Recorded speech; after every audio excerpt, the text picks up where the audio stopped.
너 상을 엎어. 진짜로 안 주신다는 거죠? 이제 다시는 저희 안 볼 생각이신 거죠? 하, 집 안 사주면 부모 자식 인연까지 끊기는 건 줄 몰랐다. 그래야 한다면 그래, 안 봐. 그동안 혼자 계시는 어머님 걱정해서 주말에 애 데리고 찾아오고 전화드리고 며느리로서 제가 얼마나 노력했는지 어머님은 모르시죠? 그냥 며느리라 미우시죠? 그래서 안 도와주신다고 하시는 건가요? 강우 엄마, 너 지금 이 상황에서. 엄마, 아이고. 네가 어떻게 지금 날 밀었니? 강우 엄마 서운하게 하지 말라고 말씀드렸죠. 저도 자식 생각 안 하는 부모는 더 이상 부모라고 생각 안 해요. 오늘 이야기 속 주인공은 67세 정순영 씨입니다. 그리고 그녀의 아들과 며느리에 관한 이야기이죠. 정 씨는 인생에서 하면 안 되는 경험을 하게 되었습니다. 살면서 누군가에게 밀쳐지는 경험을 하는 사람은 생각보다 많지 않을 것입니다. 아주 어릴 때가 아니라면 말이죠. 그런데 그 가해자가 내 배 아파 낳은 자식이라면 정말 특별하다고 할 수 있겠죠. 어디 가서 말도 못할 일이었습니다. 며느리와 갈등이 있을 때면 아들은 그 사이에서 서로 서운하지 않도록 중재를 하곤 했습니다. 그리고 며느리가 억지를 부릴 때면 정 씨의 편을 들어줄 때도 많았죠. 그런데 그런 아들이 밥상을 엎어버릴 줄은 몰랐습니다. 그러고는 정 씨를 밀쳐버렸죠. 세상에 이런 일이 있을 수 있나 싶었습니다. 다른 사람도 아니고 내 자식이었습니다. 내 아들이었습니다. 사람인 이상 자식이 부모에게 폭력을 행사할 수는 없었습니다. 정 씨는 이런 이야기는 전부 뉴스에만 나오는 아니면 막장 드라마에만 나오는 다소 허황된 이야기라고 생각했습니다. 나와는 먼 일이라고 여기고 살아왔죠. 정 씨가 순진했습니다. 아니, 멍청했습니다. 이런 자식을 위해서 많은 걸 줄 생각을 하고 있었던 자신이 바보였죠. 아들이 정 씨를 밀쳐서 바닥에 나동그라지는 그 순간 정 씨는 가슴속에서 아들을 지워버렸습니다. 이제 내 자식은 어디에도 없었습니다. 정 씨는 아들이 하나 있었습니다.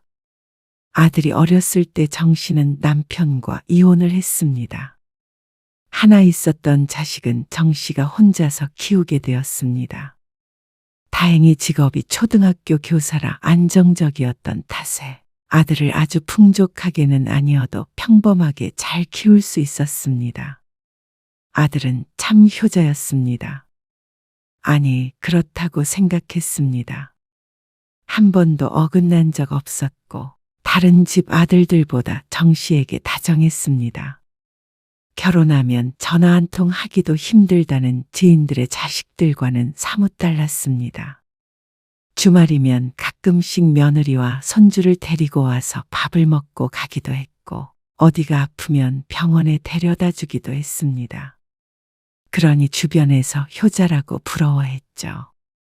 하지만 그래서 그런가 며느리는 그게 늘 불만인 것 같았습니다.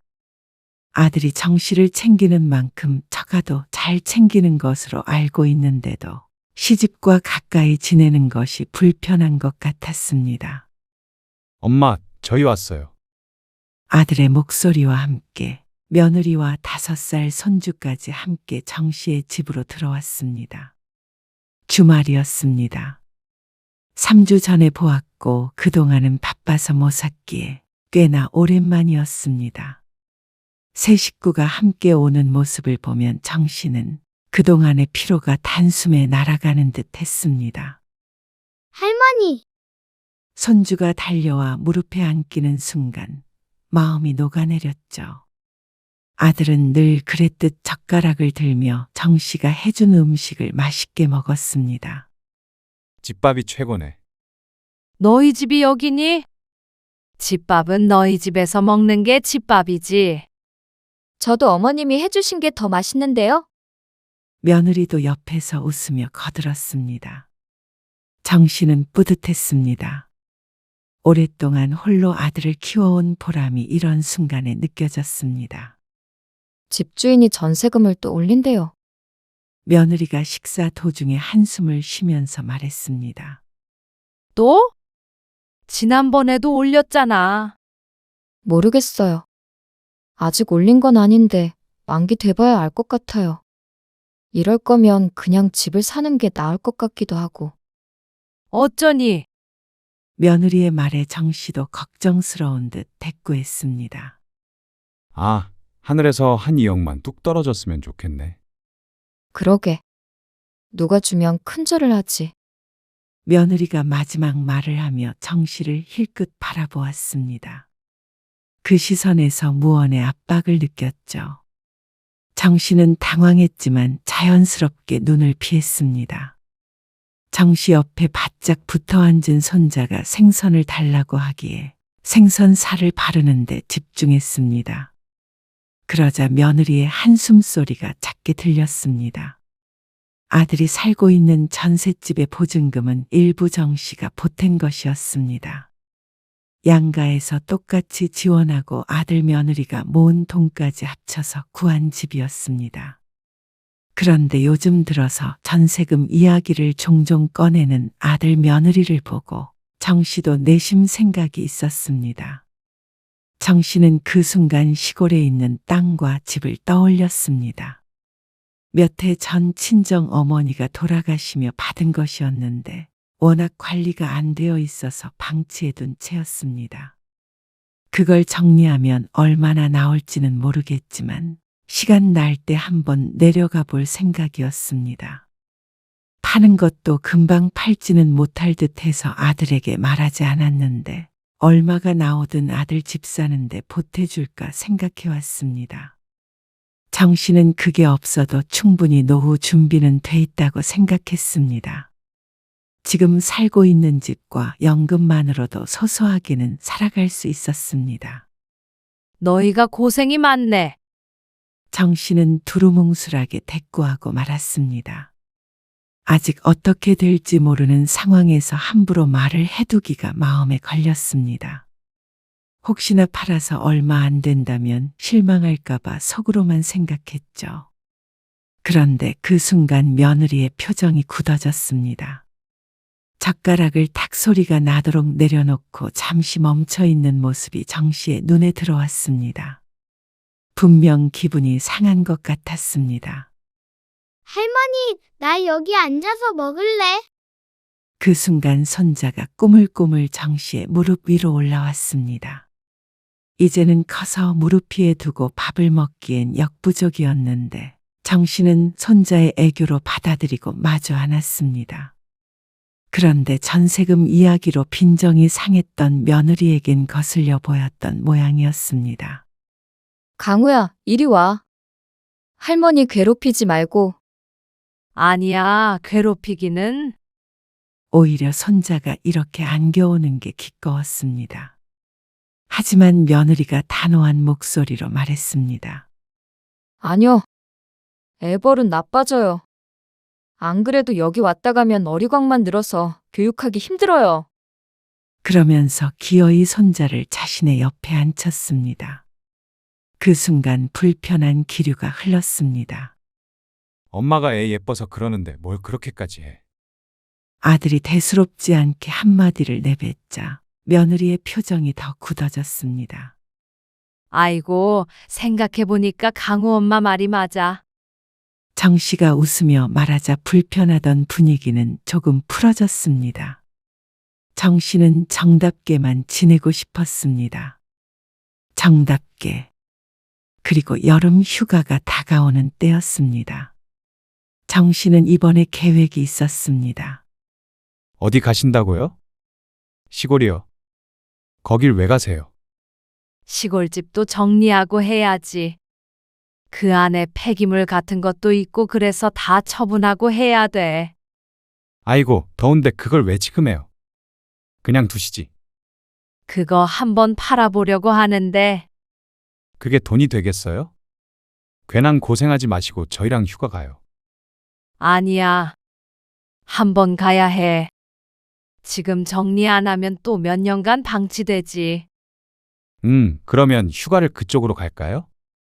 근처에 바다도 있잖아요. 꼭 정리를 해야 하는 거면 엄마 혼자 하시긴 힘들지 않아요? 어머, 정말? 그렇긴 했습니다. 혼자 내려가서 이것저것 할 생각에 막막했습니다. 그러니 여태까지 그냥 뒀던 것이었습니다. 너희도 같이 갈래? 그 옆에 바다도 좋긴 좋아. 아들네가 도와주면 하루면 끝날 일이었습니다. 그런데 그 말에 놀란 사람이 있었습니다. 휴가를 같이 가자고. 작년에는 장인어른이랑 장모님 모시고 놀러 갔다 왔으니까. 아, 그건 그렇지만. 며느리의 눈치가 빤했습니다. 그렇게는 휴가를 보내고 싶지 않은 듯 했습니다. 괜히 아들네 휴가 망치고 자신도 눈칫밥 먹기가 싫어서 정 씨가 얼른 대꾸했습니다. 아니야. 나는 내려가는 김에 고향 사람들도 보고 하면 돼. 너희끼리 좋은 시간 보내. 사실 아는 고향 사람이 지금도 있을까는 의문이었지만 아들 며느리 마음 불편할까봐 둘러댔습니다. 가서 하루만 같이 정리하고 이틀 동안 바다에서 놀다 오면 좋지 않아? 강희도 좋아할 것 같은데. 아니, 휴가 가서 일까지 해? 그럴 거면 나는 차라리 강희 데리고 친정 갈게. 뭐? 그게 무슨 휴가야? 가족끼리 보내야지. 그렇잖아. 휴가에 시집 일하자는 사람이 어디 있어. 일만 하자는 게 아니잖아. 당신은 왜 항상 어머님 일에만. 아니다. 아이고, 됐어. 어차피 같이 갈 생각도 없었어. 그러자 아들도 며느리와 다툴 생각까지는 없었는지 고개만 끄덕이고 말았습니다. 아들이 함께 도와주는 줄 알고 화색이 되었던 정씨만 한숨을 쉴 뿐이었습니다. 이번에 내려가면 며칠간은 고생을 해야겠다 싶었습니다. 결국 정씨는 아들네가 여름 휴가에 사돈네와 함께 여행을 다녀오는 동안에 혼자 고향으로 내려갔습니다. 뙤약볕 아래서 고생을 꽤나 했습니다. 폐기물을 싣고 풀 정리하는 것은 사람을 썼지만 그렇다고 해서 정씨가 놀고만 있을 수는 없었죠. 집 안에 있는 짐 중에서 정씨가 챙길 물건들이 몇 가지 있었습니다. 그것들을 옮기고 팔기 위해서 부동산 여러 군데에 내놓고 사진을 찍어서 보내주고 할 일은 많았습니다. 관공서에 돌아다니며 집과 땅에 관한 서류들도 떼놓았습니다. 그래도 집이 멀쩡하네요. 그러게요. 관리를 안 해서 허물어야 될 줄 알았더니 열쇠는 여기 마루 밑에다가 둘게요. 이게 도심에 있는 곳이 아니라 파는데 시간이 많이 걸릴 수도 있어요. 근데 가격은 꽤 받을 수 있겠는데요. 요즘에는 이런 곳 찾는 사람도 있어서요.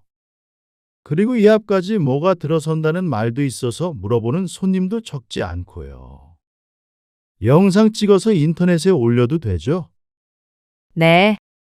알아서 해주세요. 네. 그러면 연락드리겠습니다. 바닷가를 구경할 힘도 없어서 정리를 마치고 곧장 다시 집으로 올라왔습니다. 그때는 몰랐습니다. 이 돈이 훗날 자신의 무기가 될 줄은 말이죠.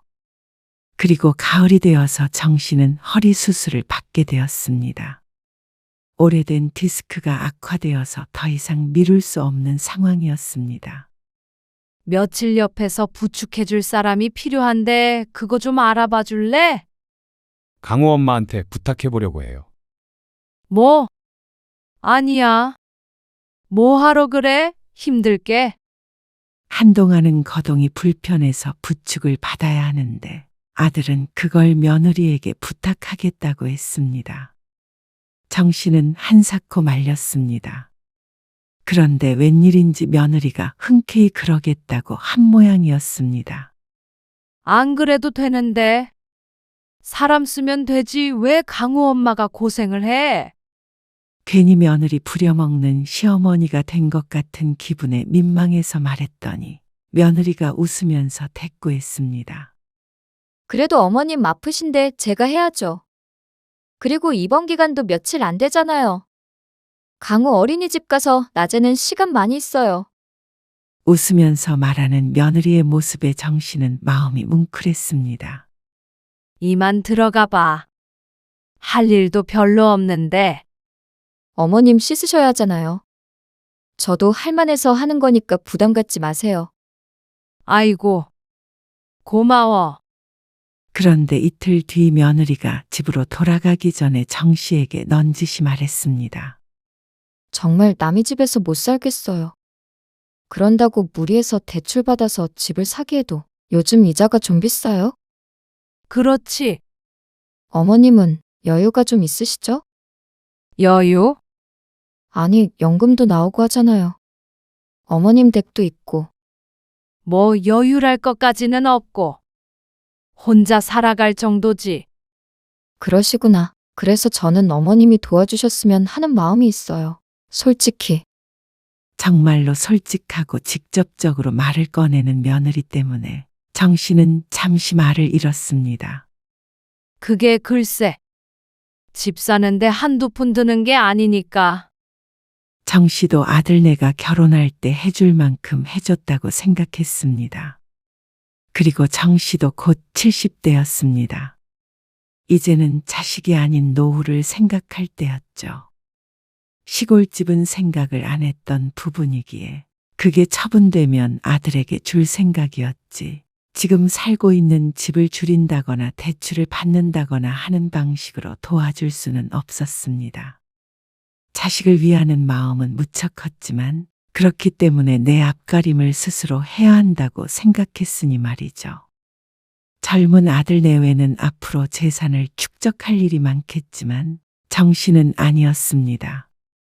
그렇기 때문에 가진 돈 탈탈 털어주고 나중에 아들에게 의지해서 살면 그것만큼 비참한 노후가 없다고 생각했죠. 서운하네요. 자식이 둘셋 있는 것도 아니고. 가진 것 많으신데 그렇게 꼭 쥐고 있으셔야 해요? 며느리가 갑자기 감정이 격해졌는지 따지는 투로 말했습니다. 정씨는 당황했습니다. 막말로 정씨가 큰 재산을 꼭 쥐고 아들에게 한 푼도 주지 않겠다고 하는 상황도 아니었습니다.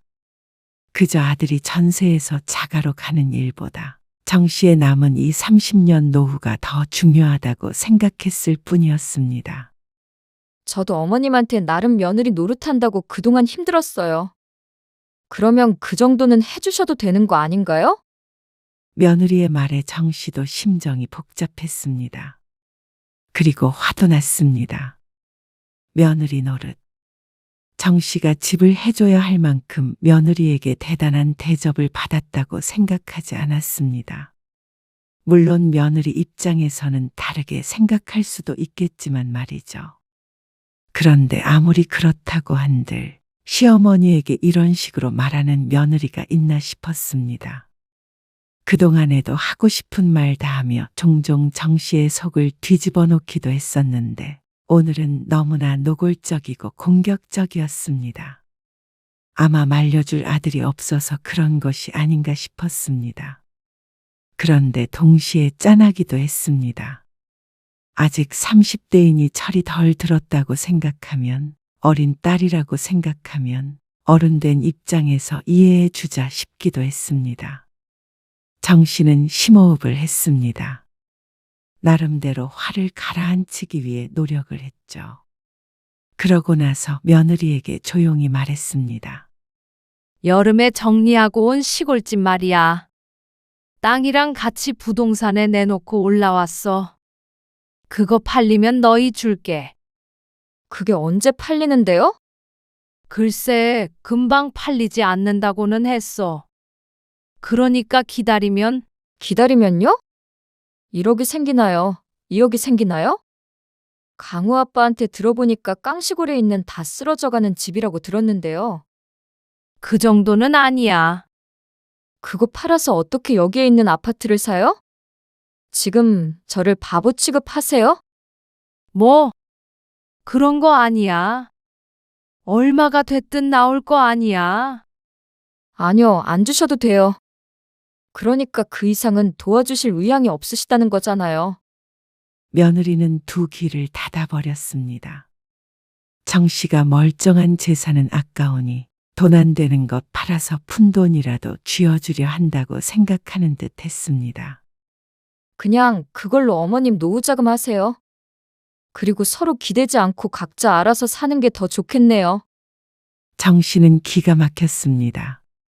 1,000만 원이 됐든 2,000만 원이 됐든 하다못해 몇백이 됐든 간에 거저 준다고 하면 고마워해야 하는 거 아닌가 싶었습니다. 엎드려 절을 하길 바라는 것도 아니었지만 그렇다고 필요 없다고 화를 낼 줄은 몰랐습니다. 이렇게 돈을 우습게 알아서 어떻게 돈을 모아 내 집 마련을 하려는 것인지 몰랐습니다.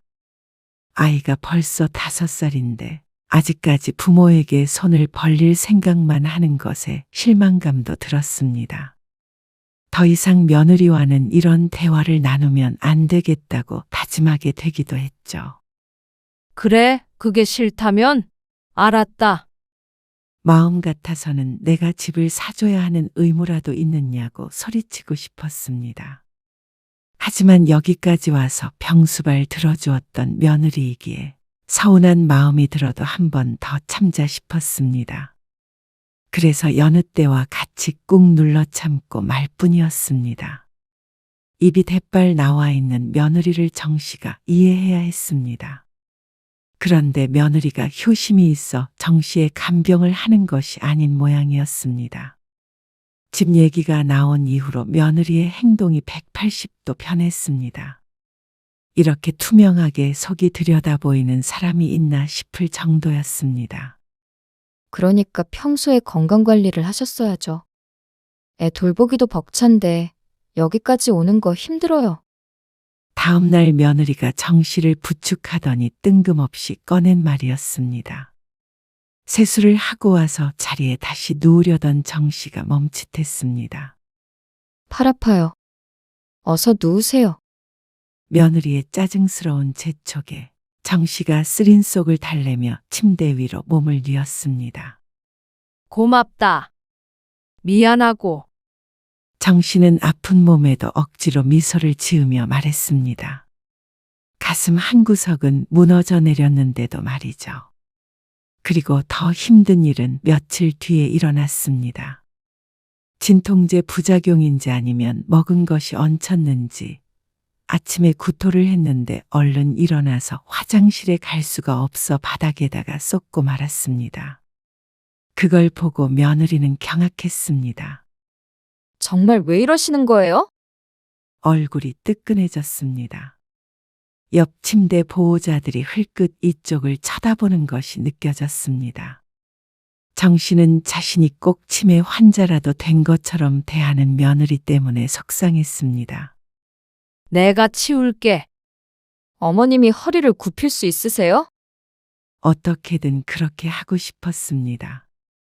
하지만 며느리는 오히려 방해만 된다며 화를 낼 뿐이었습니다. 그리고 그날 며느리가 아들과 통화하는 내용도 듣게 되었습니다. 오늘 어머님 토하신 거 내가 치웠어. 어떻게 자기는 나한테 이런 일을 시켜? 어머님이 집 살 돈 보태주시지도 않는데. 거봐, 내가 뭘 했어. 어머님 그럴 생각 없으시다고 했지? 당신만 괜히 뜬구름 잡고 있는 거야. 정말로 그렇게 말씀하셨다니까 그러네. 어머님 내일 퇴원할 때는 당신이 와. 나 더 이상 못해. 얻는 거 하나 없이 시어머니 간병만 하는 거 너무 억울해. 정 씨는 가슴이 서늘해지는 걸 느꼈습니다. 며느리 간병 같은 거 애초에 원한 적도 없었습니다. 진작에 간병인을 쓰자고 여러 차례 말했는데 그걸 거절한 건 아들 며느리였습니다. 이걸로 뭐라도 얻어볼까 생각했던 것이었죠. 그래놓고 보답을 못 받는다고 사람을 구박하고 뒤에서 헐뜯는 게 기가 찼습니다. 며느리의 바닥까지 본 기분이었습니다. 이래서는 퇴원해서도 며느리와 얼굴 맞대고 살 수가 없을 것 같았습니다. 며느리는 오후 3시쯤 집으로 돌아갔습니다. 그때까지 정 씨와는 한마디도 하지 않았습니다. 정 씨도 한 번도 말을 걸지도 무언가 부탁하지도 않았습니다. 둘 사이엔 정적만이 흘렀습니다. 그런데 정 씨의 마음은 폭풍 속에 있었습니다. 만약 누군가가 정 씨의 속을 열어볼 수 있었다면 놀라서 얼른 닫아버렸을 것이었습니다. 다음 날 퇴원할 때는 어제 들었던 통화 내용처럼 아들이 왔습니다.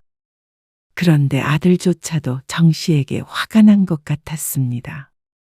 도움이 안 되는 부모 앞에서는 진정한 효자는 없는 모양이었습니다. 회사에 눈치 많이 보였어요. 안 그래도 바쁜 시기인데. 그랬어? 미안하다. 그리고 강우 엄마 서운하게 하지 마세요.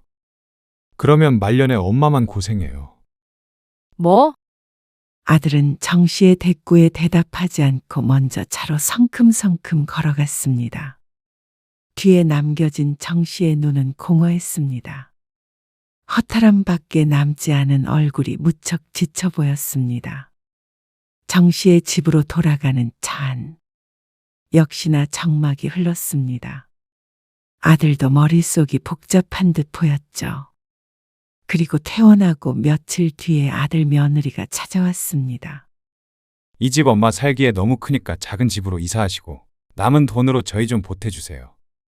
이제는 아주 당당했습니다. 며느리와 상의라도 하고 온 모양이었습니다. 여윳돈이 없다고 했다고 험담을 했을 수도 있었습니다.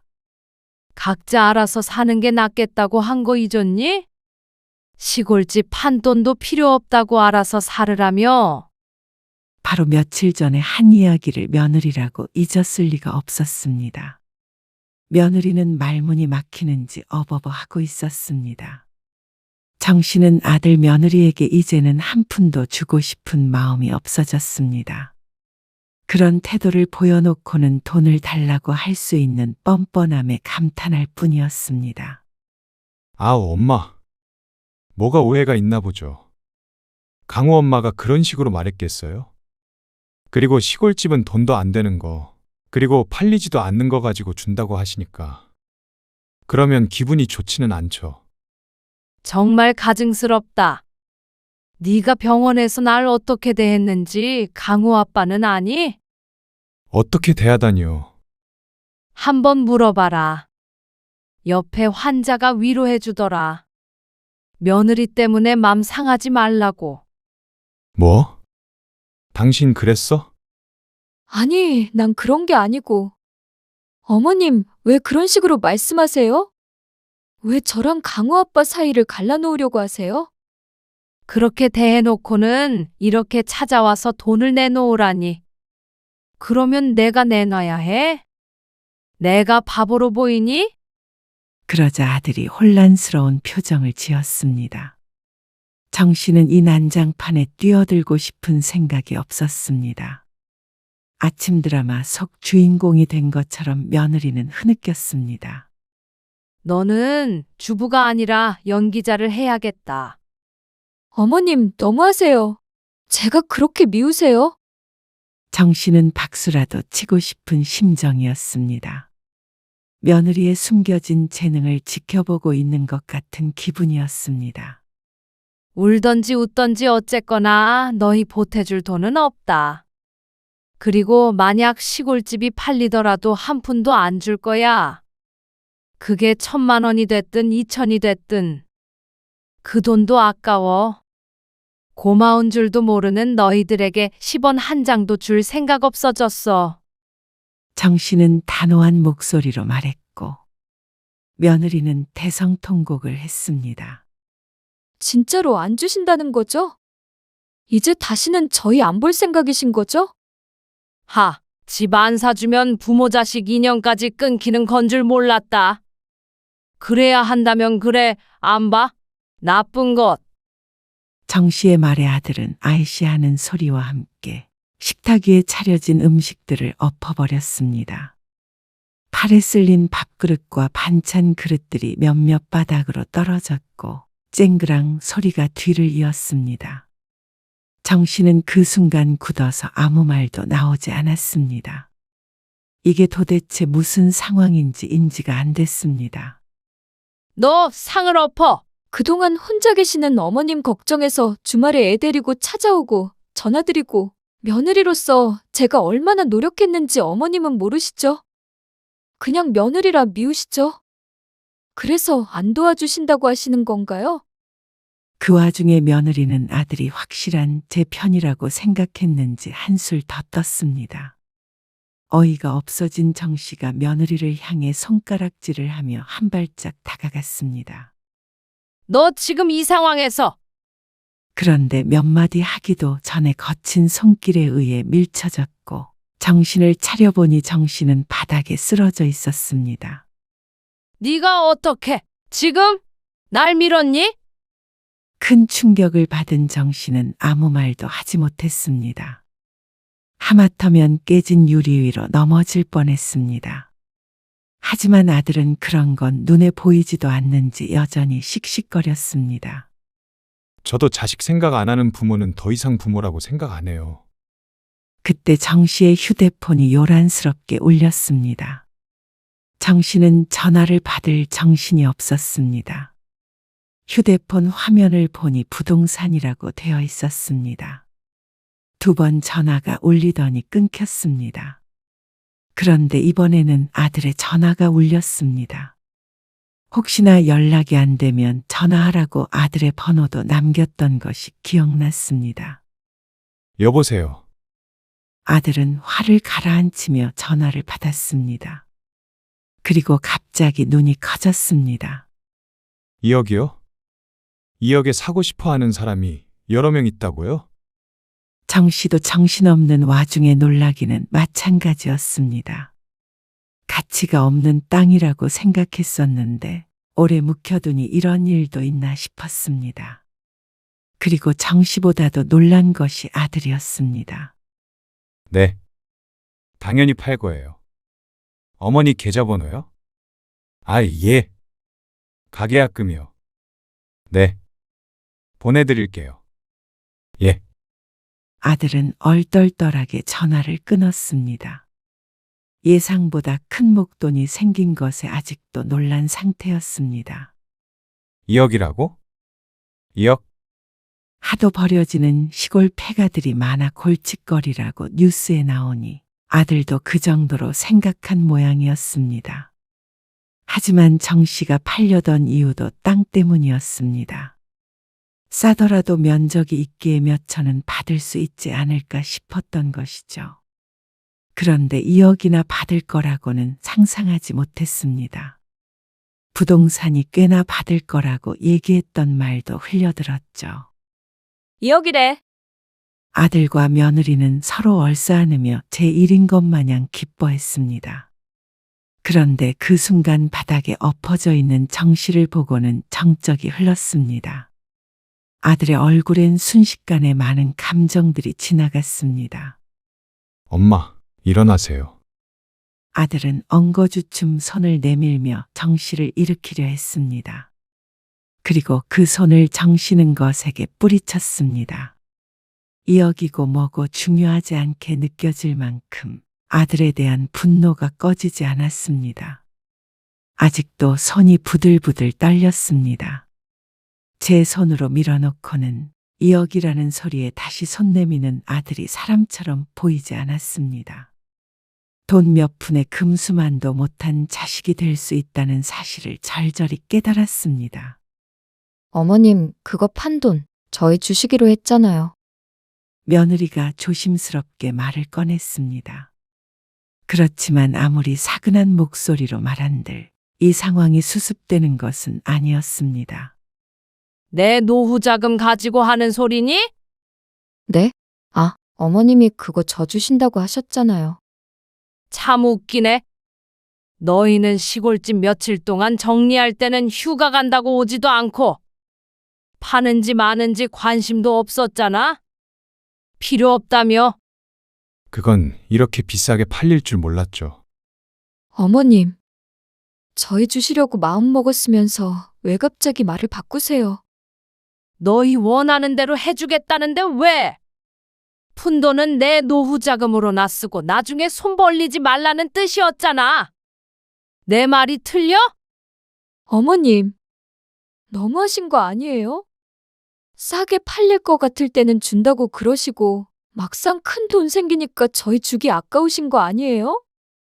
내가 부모에게 폭력을 쓴 자식에게 내 돈을 줘야 하니? 이런 대화가 이제 와서 의미가 있다고 생각하니? 폭력이라니요. 그냥 손을 휘둘렀는데 실수로. 어머님, 당장 나가라. 엄마, 아까는 너무 흥분해서. 나가라고 했어. 정 씨의 목소리는 차가웠습니다. 아들은 당황한 듯 며느리를 바라봤지만 며느리 역시 어쩔 줄 몰라 했습니다. 어머님, 저희가 잘못했어요. 다시 얘기해요. 하지만 정 씨는 끝내 그 이야기를 듣지 않고 아들네를 쫓아냈습니다. 무슨 얘기를 한들 정 씨의 마음을 돌릴 수는 없었습니다. 그런다고 아들이 정 씨에게 한 행동이 없던 일이 되지 않았습니다. 정 씨는 아들이 엎어놓은 식탁을 사진을 찍고 무릎에 멍이 든 것까지 찍어 경찰에 신고했습니다. 이 일을 용서할 생각은 추호도 없었습니다. 그리고 그 주말 정 씨는 부동산 사무소에 앉아 있었습니다. 이 오피스텔은 어떠세요? 대학가 근처라 월세 수입이 안정적이에요. 2억으로는 노후 자금에 보탤 수 있는 부동산을 살 예정이었습니다. 원래대로였다면 고스란히 아들의 주택 구입 자금에 쓰일 돈이었습니다. 좋네요. 정 씨는 망설임 없이 계약을 했습니다. 시골 땅 매도 계약과 오피스텔 매수 계약 모두 말이죠. 연금의 월세 수입까지 더하면 좀 더 여유로운 노후가 보장될 듯 했습니다. 그리고 아들 며느리는 꾸준히 찾아왔습니다. 엄마, 문 좀 열어주세요. 어머님, 잘못했어요. 문 밖이 시끄러웠습니다. 정 씨가 전화를 받지 않으니 자꾸만 찾아오는 것이었습니다. 엄마, 경찰에 신고한 것만이라도 우선 어떻게 해주세요. 조사나 받고 와. 잘못한 게 있으면 벌을 받아야지. 아무리 그래도 어떻게 가족끼리 이래요? 가족끼리 폭력을 쓰는 건 말이 되니? 죄송해요. 제가 정신이 나갔었어요. 용서해 주세요. 나는 이제 아들은 없다고 생각하고 살 테니까. 너희가 말한 대로 각자 알아서 잘 살자. 그리고 한 번만 더 찾아오면 이 집도 팔아버리고 갈 거야. 정 씨가 아들에게 으름장을 놓았습니다. 그제서야 문 밖이 조용해졌습니다. 정 씨는 그날 가슴 속에서 아들을 지웠습니다. 남들도 정 씨에게 폭력을 휘두른 적이 없으니 이제는 오히려 남보다도 못한 사이라고 하는 게 맞았습니다. 아들은 결국 폭행죄로 벌금을 선고받았습니다. 그리고 그것과는 별개로 정 씨에게도 손해배상을 해야 했습니다. 다친 곳은 없었지만 위자료는 받을 수 있었죠.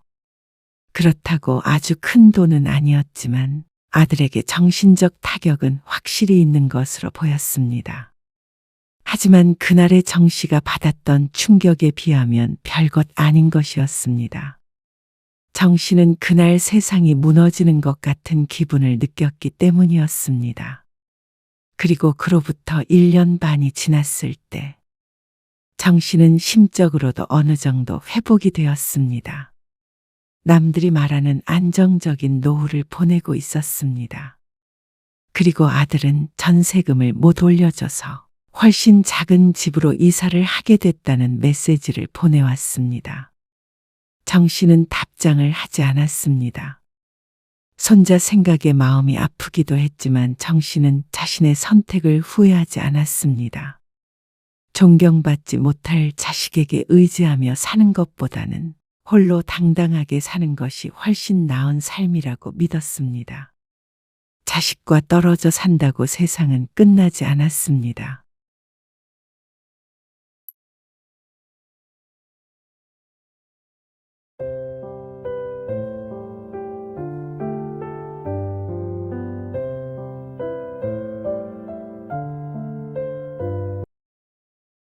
시어머니 때문에 미칠 것 같아. 또 뭔 일 있어? 막 간섭하나? 간섭 정도가 아니라 답답해 죽겠어. 솔직히 시어머니만 없으면 숨통 트일 것 같아. 시어머니 모시고 사는 게 그렇게 힘들어? 나는 따로 사니까 잘 모르지. 근데 애도 다 봐주신다고 하지 않았어? 그렇긴 하지. 근데 애도 이제 다 컸는데 굳이 시어머니가 필요한가 싶어. 엄청 고맙긴 했는데 이제는 고마움보다는 불편하고 싫은 게 더 커. 남편한테 한번 말해보지 그래? 분가하자고. 남편은 입만 산 효자라서 말도 못 꺼내. 그냥 알아서 나가주면 제일 좋겠어. 같은 공간에 있는 것도 싫어. 오늘 이야기 속 주인공은 69세 박예선 씨입니다. 그리고 그녀의 아들과 며느리에 관한 이야기이죠. 박 씨는 며느리의 진심을 알게 된 후 충격에서 헤어나오기가 힘들었습니다. 말로만 어머님 덕분에 편히 산다. 어머님 덕에 일할 수 있다고 했던 모양이었습니다. 아니, 어쩌면 그렇게 오해한 것은 박 씨였을 수도 있었습니다. 며느리는 끊임없이 힌트를 줬는데도 불구하고 말이죠. 아들 며느리와 합가해서 손주도 키워주고 헌신하며 살고 있다고 생각한 박 씨는 큰 시리에 빠질 수밖에 없었습니다. 뒤에서는 시어머니가 사라졌으면 좋겠다고 바라는 며느리를 알게 된 이상 아무 일도 없었던 것처럼 지낼 수가 없었습니다. 같은 공간에 있는 것조차 숨이 막힌다는데 박 씨가 없어져야 살겠다는데 박 씨가 더 살고 싶다고 해도 별 수 없었습니다. 그래서 박 씨는 며느리의 소원을 들어주기로 했습니다. 죽은 사람 소원도 들어주는데 산 사람 소원을 왜 못 들어줄까요? 그토록 권하는 것이 박 씨와 함께 살지 않는 것이라면 그렇게 해줄 수 있었습니다. 그래서 과연 아들 내외가 만족할지, 자신들의 선택에 후회하지 않을지, 박 씨는 그것만 지켜보면 되었습니다. 박 씨는 아들이 하나 있었습니다. 그리고 얼마 전에 아들과 합가를 하게 되었습니다. 남편이 세상을 떠나면서 자연스럽게 그렇게 되었습니다. 마침 힘들다던 아들 며느리가 박 씨의 아파트로 들어왔죠. 박 씨는 새벽 5시 30분이면 어김없이 눈을 떴습니다. 남편을 떠나보낸 지 이제 5년. 그 빈자리는 여전히 크고 깊었지만 가족들이 있어서 하루하루 의미가 있었습니다. 그리고 손녀 진서가 큰 위안이 되어 주었습니다. 할머니, 9살 손녀가 방문을 열고 나왔습니다. 박 씨는 아침 준비에 한창이었습니다. 아들 내외와 손녀 모두 집에서 일찍 나서야 하니 7시에는 밥을 먹어야 했습니다. 그리고 박 씨는 그 전에 일어나 6시 반까지는 식사 준비를 했습니다. 때에 따라서는 아들이든 며느리든 더 일찍 먹어야 하는 때가 있었으니 말이죠. 아이고, 우리 진서. 일찍 일어났네. 세수하고 와. 할머니가 밥 더 줄게. 멸치를 우려 맑은 국물을 내고 계란국을 끓였습니다. 그리고 손녀딸이 좋아하는 소세지도 굽고 맵지 않은 김치도 조금 덜어 놓았습니다. 그런데 세수하고 자리에 앉은 손녀가 말했습니다. 할머니, 나 빵만 먹으면 안 돼. 친구들은 아침에 빵 먹는데. 빵은 간식이지. 먹기 싫어도 국에 말아서 먹고 가. 그래야 점심때까지 배가 안 고프지.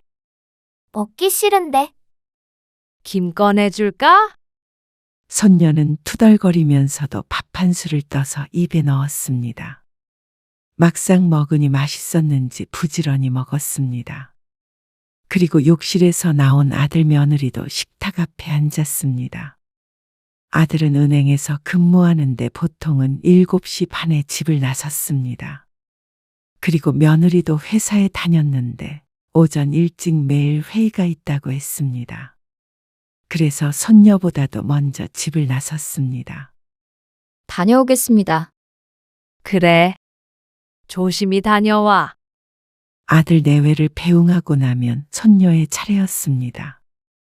8시에 박 씨가 손녀 손을 잡고 집에서 10분 거리의 학교까지 걸어갔습니다. 아들 내외의 출근 시간이 이르니 어쩔 수가 없었죠. 그렇게 박 씨의 하루는 시작되었습니다. 그리고 종일 집안일의 연속이었죠. 맞벌이를 하는 아들 내외가 집에 있는 시간은 적었습니다. 그러니 자연스럽게 그 뒷바라지를 박 씨가 하게 되었습니다. 몸은 고됐지만 불만은 없었습니다.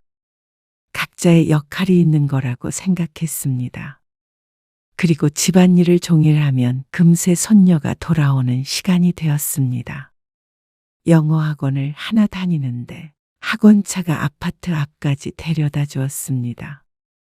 그러면 그 앞에서 기다리고 있다가 손녀를 데리고 들어오는 것이 박 씨의 일이었습니다. 그러니까 손녀의 아침부터 저녁까지 모두 박 씨가 책임을 지고 있었죠. 할머니, 오늘 간식은 뭐야? 오늘은 뭐 해줄까? 토스트? 계란물 입혀서?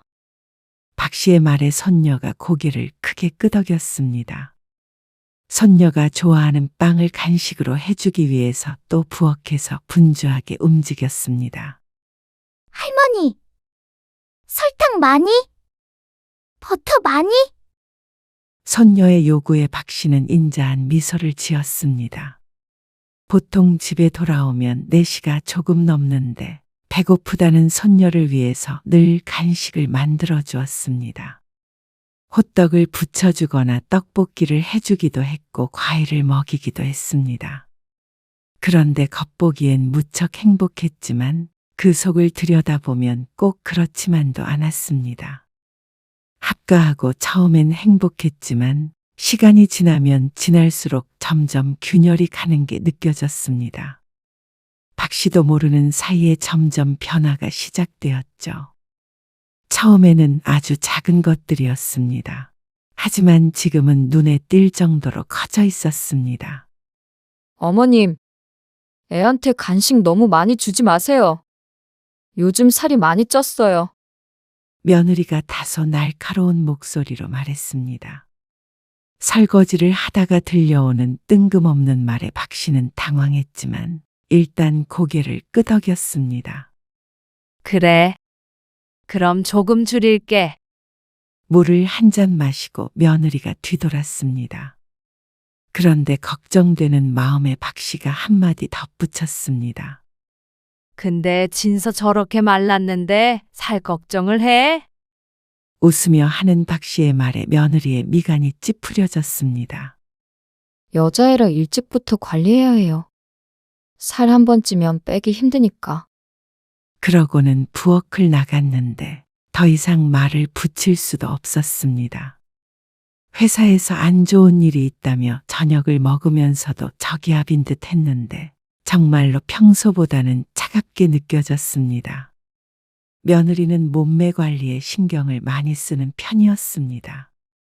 그래서 바쁜 와중에도 꾸준히 운동도 하러 다녔습니다. 그건 대단하다고 생각했지만 어린아이 간식까지 못 먹게 하지는 않을까 걱정스러웠습니다. 하지만 그날 이후로 또 간식에 대한 이야기는 꺼내지 않았습니다. 그래도 며느리가 해둔 말이 있기에 박 씨는 간식을 조금 가볍게 하려고 노력했죠. 할머니, 배고픈데 간식 먹으면 안 돼? 아이고, 우리 진서 배고프지? 점심을 11시 반에 먹는다는데 배고플 만도 1시간이었습니다. 그런데 며느리가 했던 얘기가 있으니 전처럼 이것저것 푸짐하게 줄 수가 없었습니다. 왜 이것밖에 못 먹어? 차마 손녀에게 살찐다는 말을 할 수가 없었습니다. 그래서 박 씨는 떡을 하나 더 주며 말했습니다. 대신 엄마한테는 비밀이야. 박 씨가 검지를 입가에 대고 비밀스럽게 이야기하자 손녀가 키득거리며 알겠다고 대답했습니다. 3일 동안 간식을 안 먹었으니 이 정도는 괜찮겠지 생각했습니다. 그런데 어떻게 알았는지 며느리가 박 씨에게 따졌습니다. 어머님, 말씀드렸잖아요. 살찐다고. 예전에 공소남은 온데간데 없었습니다. 1년 혹은 2년, 어쨌거나 그 전까지만 해도 며느리는 늘 박 씨에게 감사하다고 했습니다. 애를 봐줘서 감사합니다. 집안일을 해줘서 감사합니다. 밥 차려주셔서 감사합니다. 같이 살아서 너무 좋다며 늘 하는 말이었습니다. 그리고 그 말은 지금도 종종 했습니다. 말과 행동이 달라서 문제였죠. 조금만 먹였어. 며칠 동안은 먹지도 않았고. 살찌면 어머님이 책임지실 거예요? 그리고 아침에도 그렇게 무겁게 먹이지 마세요. 진서 오늘 수업 시간에 졸았대요. 아침을 너무 배부르게 먹어서 그런 것 같아요. 그래서 이렇게 뿔이 났나 싶었습니다. 하지만 아직 초등학생이었습니다. 아침밥 많이 먹고 좀 졸면 무슨 큰일이라도 나나 묻고 싶었습니다. 하지만 박 씨는 입을 다무는 쪽을 택했습니다. 엄마의 교육 방침에 할머니가 반대할 수는 없는 일이었습니다. 알았어. 그러면 아침은 좀 가볍게 해줄게. 네. 그게 좋겠어요. 요즘 애들은 다 그렇게 먹어요. 일이 많이 피곤한가 보다. 퀭해 보이는 며느리 얼굴에 박 씨가 안쓰럽게 물었습니다. 그러자 며느리의 표정이 조금 누그러졌습니다. 요즘 일이 잘 안 풀린다며 아들에게 하소연하는 걸 들은 적이 있는데 그래서 날카워졌나 보다 싶었습니다. 괜찮아요. 어쨌거나 부탁드려요, 어머님. 그래. 걱정 말고 회사에만 신경 써. 쉬엄쉬엄 하고. 네, 어머님 덕에 이래요. 감사해요. 며느리가 한숨을 쉬며 중얼거렸습니다. 그래도 그 한마디가 위안이 되었습니다. 며느리가 잔소리하면 사실 박 씨도 기분이 마냥 좋을 수가 없었습니다. 어쩔 땐 같이 화를 내고 싶을 때도 있었죠. 하지만 일하면서 애도 키우는 게 얼마나 힘이 든 일인지 박 씨도 알고 있었습니다. 며느리가 안쓰러웠습니다.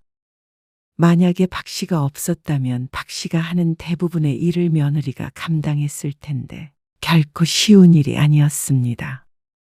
그래서 이렇게 자신이 도움이 될 수 있어서 다행이라고 생각했습니다. 어머니, 아까 진서 엄마가 한 말 너무 서운하게 듣지 마세요. 요즘 회사 일 때문에 힘들대요. 며느리와의 대화를 들었는지 아들이 자기 전에 박 씨를 살짝 불러 이야기했습니다. 아무래도 며느리의 말투는 아들이 듣기에도 조금 짜증스러웠던 모양이었습니다. 괜찮아. 신경 안 써. 일하다 보면 그럴 수도 있지. 그렇게 생각해 주신다면 다행이고요. 하지만 박 씨는 어쩐지 며느리와 자꾸 삐걱거리는 듯한 기분이 들었습니다. 할머니, 나 숙제해야 되는데. 어제 할머니가 숙제하고 자라고 했는데 그냥 잤지? 토요일이니까 놀았지. 아이고, 숙제가 뭔데? 수학. 여기 식탁에 앉아서 해. 할머니가 밥 차리면서 봐줄 테니까. 그러자 손녀가 얼른 앉아서 책을 폈습니다. 그 옆에서 박 씨는 요리를 했죠. 할머니, 이거 모르겠어. 잠깐만. 수학 문제를 풀다가 모르는 게 있으면 손녀가 박 씨를 불렀습니다. 박 씨가 손에 묻은 물기를 옷에 닦으며 다가갔습니다. 그리고 잠시 인상을 찡그려 책에 적힌 문제를 읽었죠. 아이고, 할머니 안경 어디 있지? 할머니, 이게 안 보여? 손녀의 말에 박 씨가 인상을 찡그리자 글자가 보였습니다. 이제 보여. 잠깐만. 박 씨는 잠시 생각하다가 손녀에게 알려주었습니다. 간단한 산수 문제였습니다. 아직은 어려서 가르쳐 주겠는데 조금만 더 지나면 힘들겠다는 생각이 들었습니다. 여기서 이렇게 하면 되는 거야. 알겠어? 알 것 같아. 할머니와 손녀가 함께 공부하는 모습은 평화로워 보였습니다. 손녀도 바쁜 엄마 아빠 대신 늘 박 씨에게 물어보았죠. 그런데 이것도 며느리의 눈에는 달리 보이는 것 같았습니다. 어머님, 진서 모르는 게 있으면 제가 가르칠게요.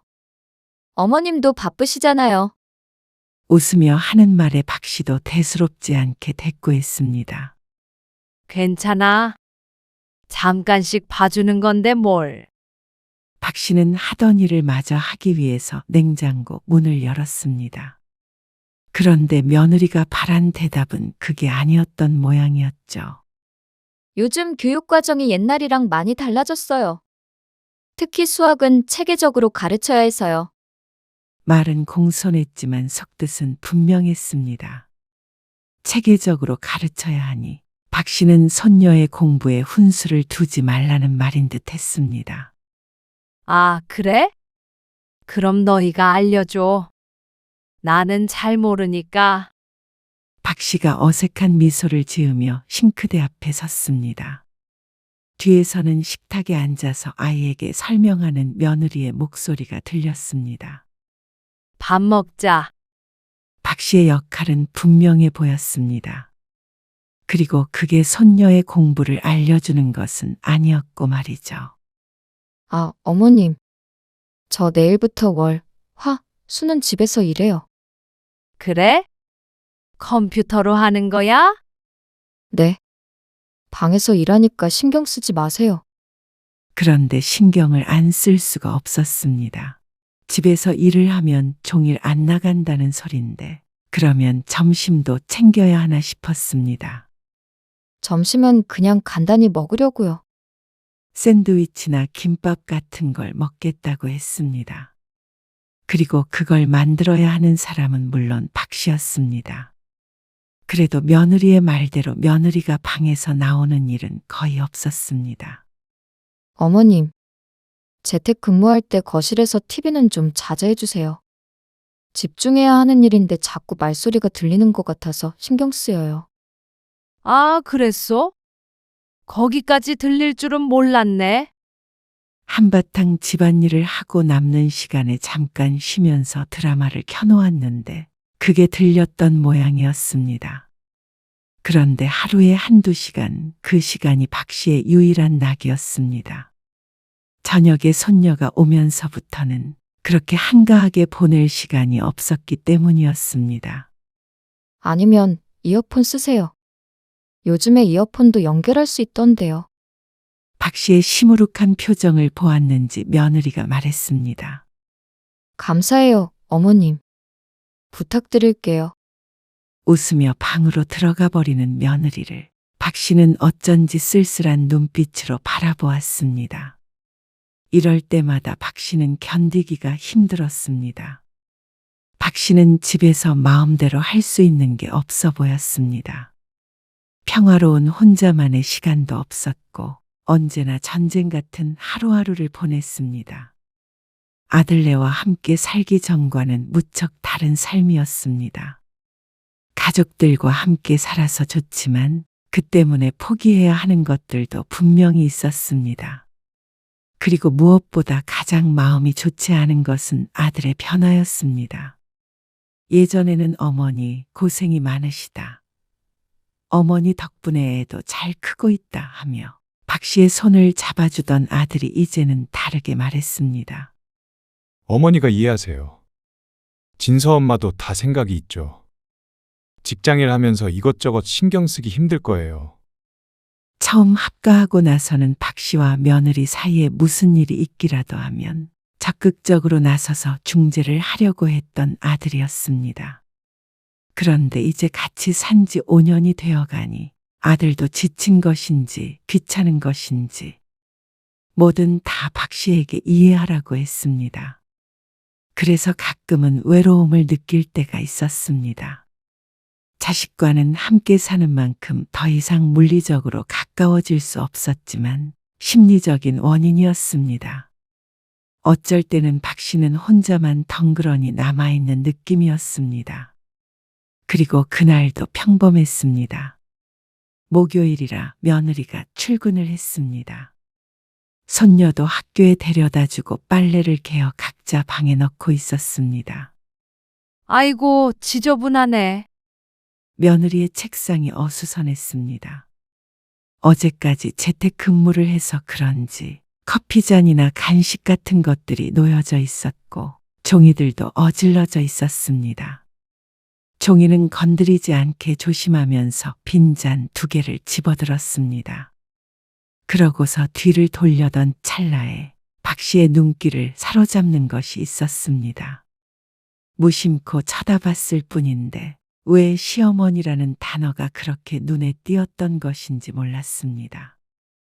책도 자세히 보지 않으면 글자가 잘 보이지 않는데 말이죠. 며느리의 카카오톡 대화창이었습니다. 보려고 한 것은 아니었습니다. 하지만 그 내용은 박 씨의 마음을 완전히 뒤흔들었습니다. 시어머니 때문에 미칠 것 같아. 또 뭔 일 있어? 막 간섭하나? 간섭 정도가 아니라 답답해 죽겠어. 솔직히 시어머니만 없으면 숨통 트일 것 같아. 시어머니 모시고 사는 게 그렇게 힘들어? 나는 따로 사니까 잘 모르지. 근데 애도 다 봐주신다고 하지 않았어? 그렇긴 하지. 근데 애도 이제 다 컸는데 굳이 시어머니가 필요한가 싶어. 엄청 고맙긴 했는데 이제는 고마움보다는 불편하고 싫은 게 더 커. 남편한테 한번 말해보지 그래? 분가하자고. 남편은 입만 산 효자라서 말도 못 꺼내. 그냥 알아서 나가주면 제일 좋겠어. 시어머니 집이라고 하지 않았어? 5년간 모시고 살았으면 물려줘도 되는 거잖아. 그렇다고 우리 세 식구가 나가? 아, 몰라. 진서도 자꾸 할머니만 찾아서 애 정서에도 안 좋을 것 같아. 어머나, 요즘 재택근무해서 거의 같이 있는데 한 공간에 있는 것도 싫다. 아무튼간 시어머니만 없으면 돼. 그래야 내가 살겠다. 어느새 박 씨는 마우스에 손을 올리고 있었습니다. 그리고 더는 읽지 못하고 박 씨는 며느리의 바에서 나왔습니다. 소파에 앉아서 한참을 멍하니 앉아 있었습니다. 할 일은 산더미 같았습니다. 며느리 때문에 못 본 드라마도 봐야 했습니다. 그리고 저녁에 먹을 반찬도 해놔야 했습니다. 하지만 아무것도 할 수 없었습니다. 며느리는 자신이 박 씨 때문에 숨통이 막힌다고 했지만 박 씨는 그 대화들이 박 씨의 목줄을 콱 움켜쥐고 있는 듯 숨을 쉴 수 없었습니다. 5년 전 남편이 세상을 떠났을 때 아들이 했던 말이 떠올랐습니다. 어머니, 혼자 지내지 마세요. 마음 안 좋아요. 저희 사정 때문에 합가 부탁드리는 것도 있지만 저도 어머니랑 같이 살고 싶어서 그래요. 아버지 돌아가시고 후회 많이 했어요. 있을 때 잘할 걸. 그러니까 저희한테 기회를 주세요. 그 말이 박 씨의 심금을 울렸었죠. 효도할 기회를 달라던 아들의 말. 기회는 주었지만 이것이 아들이 진정으로 원했던 것인가 생각해 보았습니다. 며느리의 메시지. 과연 며느리 혼자만의 생각일까? 확신이 없었습니다. 어느 순간부터 아들도 며느리도 박 씨에게 고마워하지 않는 것 같다고 생각할 때가 있었습니다. 그런 느낌을 종종 받았다면 아마도 박 씨의 짐작이 맞는 것이겠죠. 그때는 박 씨도 아들과 살고 싶었습니다.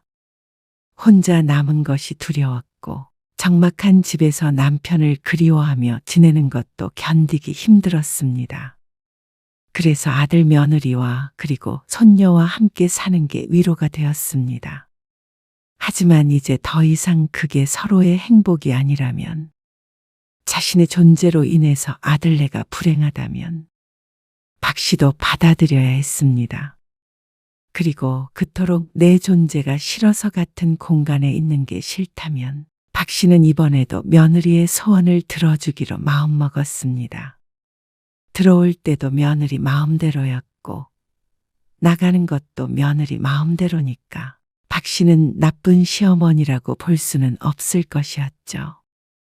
박 씨는 서랍장을 열었습니다. 그리고 등기부등본을 꺼냈습니다. 35평의 아파트. 남편과 함께 평생 모은 돈으로 산 집이었습니다. 그리고 등기부등본 밑에는 증여를 위한 서류들이 준비되어 있었습니다. 아들에게 넘겨주려고 얼마 전에 준비했던 것이었습니다.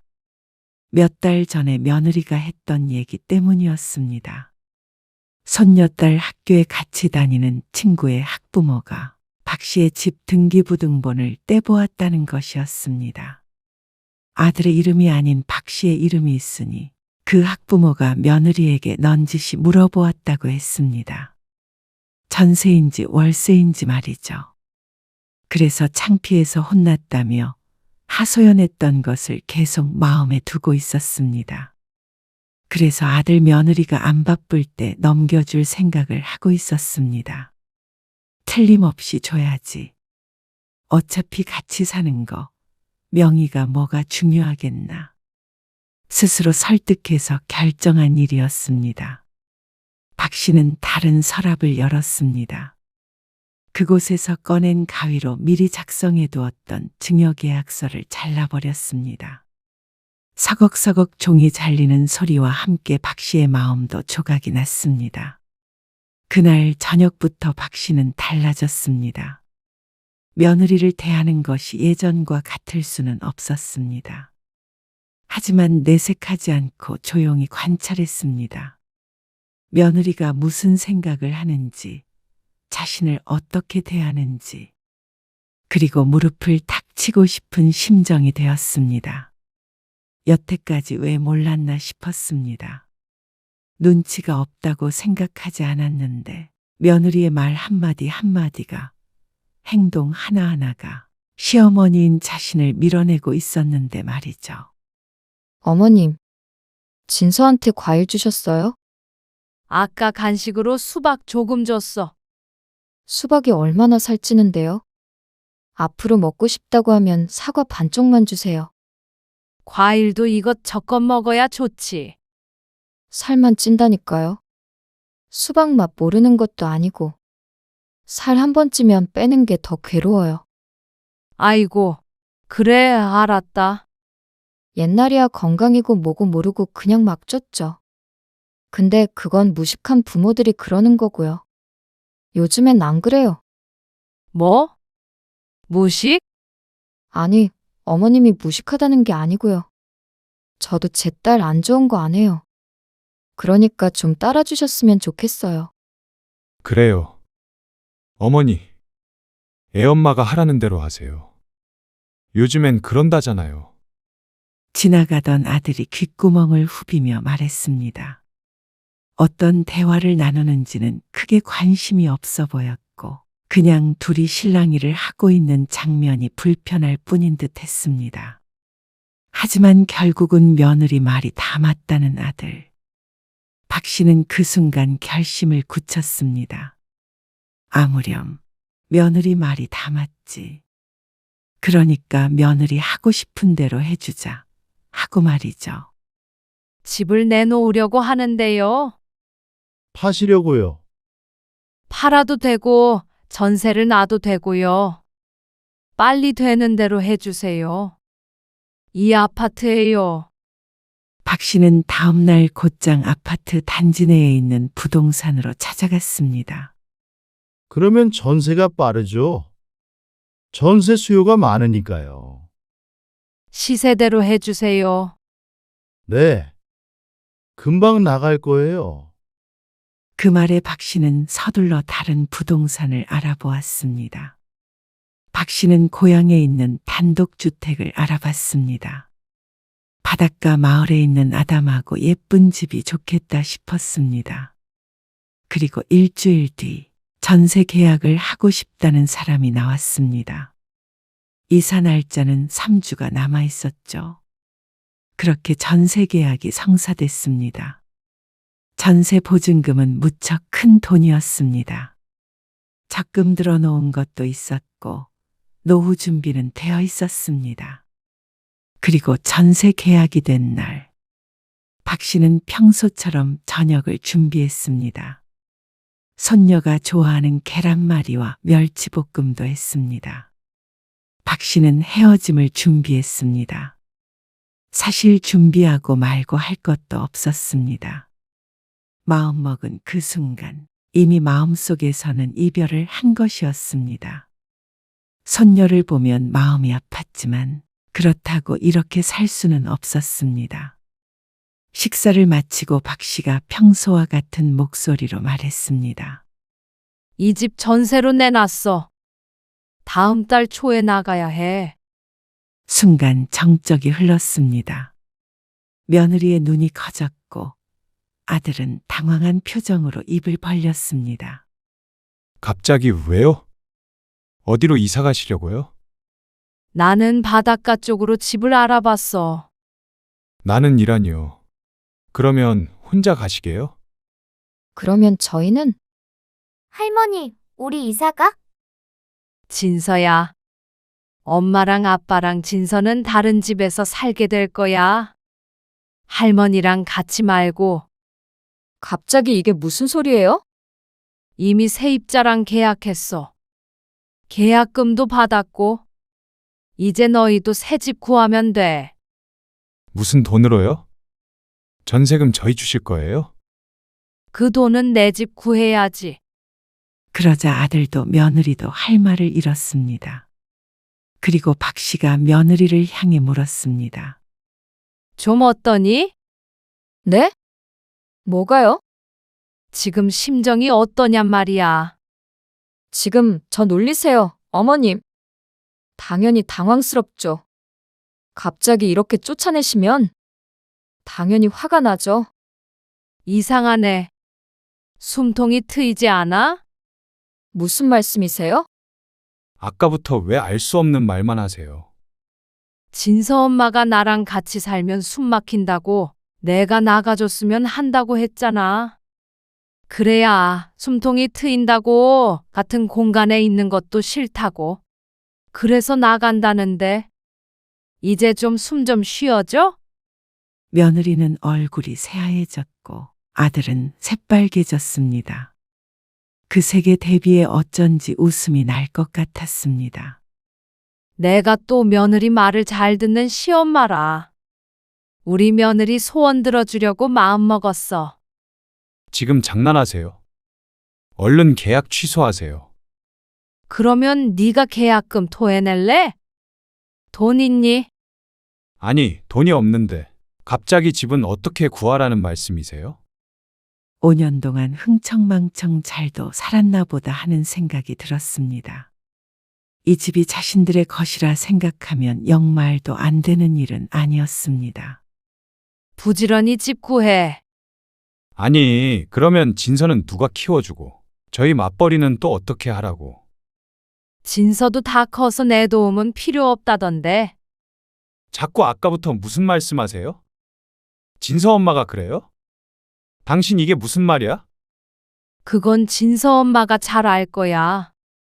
오해예요, 어머님. 그게 아니에요. 그 말에 박 씨는 의자에서 일어났습니다.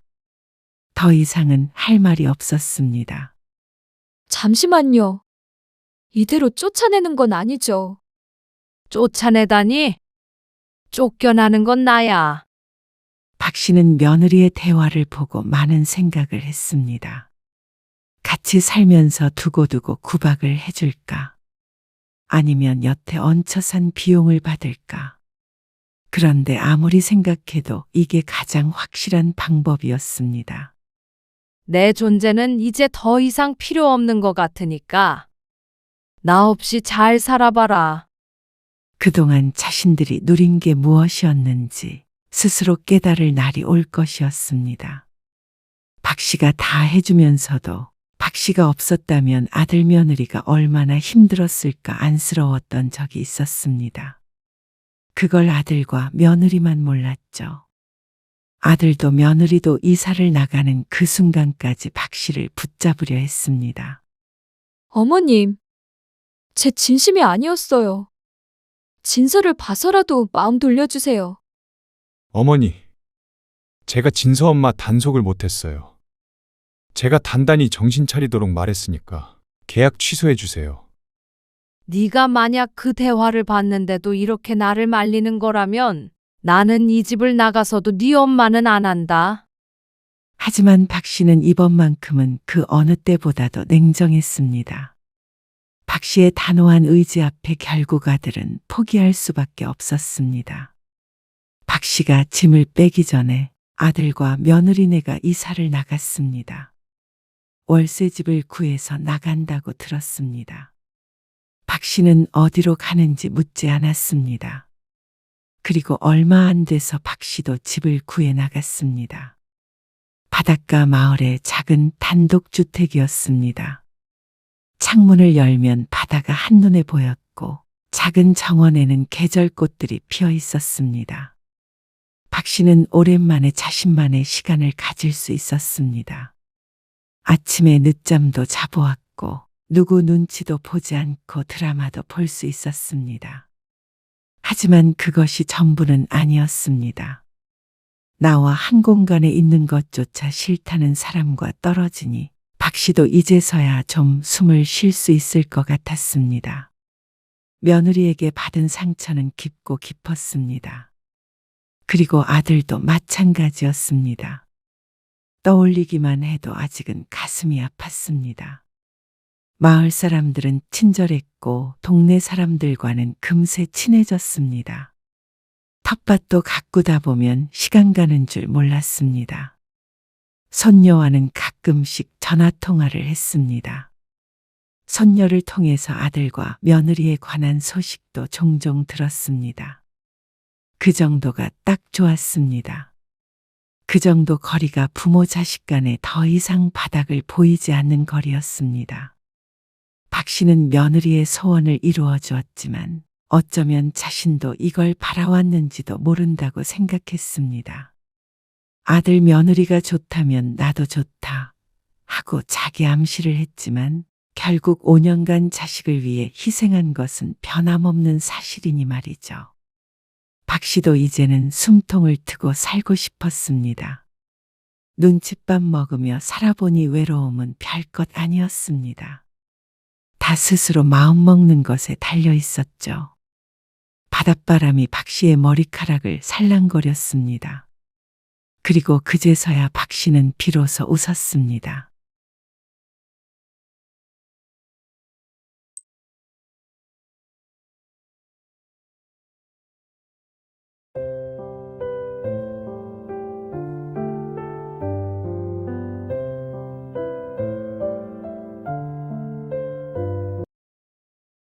어머님, 이거 생신 선물이에요.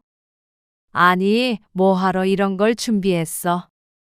요즘에 선물로 복권 많이 한대요. 재미있죠? 어머니 대박나라는 의미에서. 그래서 지혜가 생각해서 준비한 거예요. 마침 이 근처에 복권 파는 데가 있더라고요. 복권? 다음 주까지 어머님 설레시겠네요. 오늘 이야기 속 주인공은 67세 오명자 씨입니다. 그리고 그녀의 아들과 며느리에 관한 이야기이죠. 남편을 일찍 먼저 보낸 오 씨에게는 아들은 소중한 존재였습니다. 그래서 아들이 결혼한 사람도 오 씨에게는 소중했습니다. 아니, 소중했었죠. 며느리에게 오 씨는 의미 있는 사람이 아니라는 걸 알았습니다. 그런데 생일 선물로 복권 한 장을 줄 정도로 성의 없게 대할 줄은 몰랐습니다. 그리고 아들은 그 상황을 민망해하면서도 며느리에게 한마디도 못했죠.